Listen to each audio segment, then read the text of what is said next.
یہ جو مرد میں ہم رسمیں کرتے ہیں کو تیجا، یہ مسلمانوں کی رسمیں ہیں؟ شریعت نے کہا ہے یہ آپ شکر کرو لکھنے لگ گئے ہیں رسمیں کل. یہ رسم کا لفظ کیا بتا رہا ہے؟ دین تو نہیں ہے، رسم ہے. یہ جو رسمیں ہم کرتے ہیں تیجا، ساتواں، 10واں، 20واں، 40واں، اور ہمارا معاشرہ اس میں ڈکا ہوا ہے. خدا گواہ ہے میں منبر رسول پہ ہوں، نہیں تو کسی اور عالم سے جا کے پوچھ لینا. میت کے گھر میں کسی قسم کا اجتماع جائز نہیں. حتیٰ کہ شریعت کہتی ہے جو جنازے میں شامل ہو گیا اس کی تعزیت بھی ہو گئی، چلو جی وہ اگر تعزیت کے لیے ان کے گھر نہ جائے کوئی گناہ نہیں، جو جنازے میں آ گیا اس کی تعزیت ہو گئی. لیکن ہمارے یہاں کیا موحدین جو فوت کی ہوتی ہے تو وہ کہتے ہیں، کوئی کہتا ہے کل ہوگا، کوئی کل کو مشرف پر اسلام کر کے کہتا ہے قرآن خوانی ہوگی، اور کوئی قرآن خوانی کو مشرف پر اسلام کر کے کہتا ہے درس قرآن ہوگا.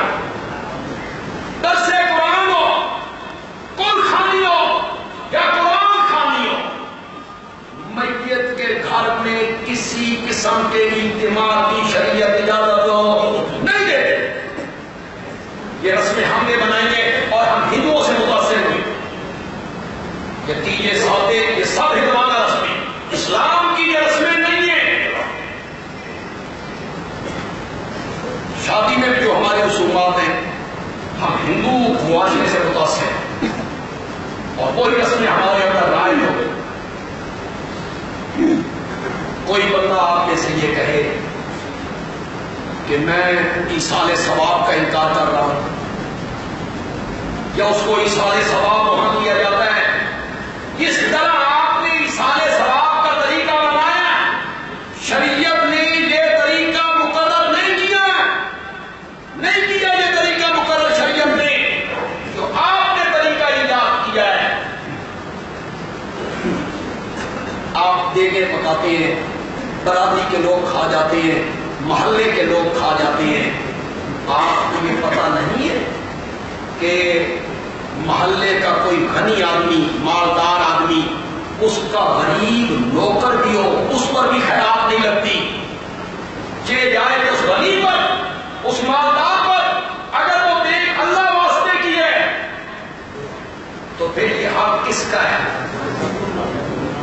غریبوں کا، مسکینوں کا، یتیموں کا.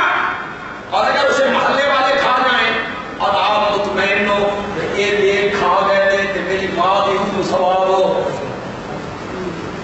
یہ نکال دو ذہنوں سے.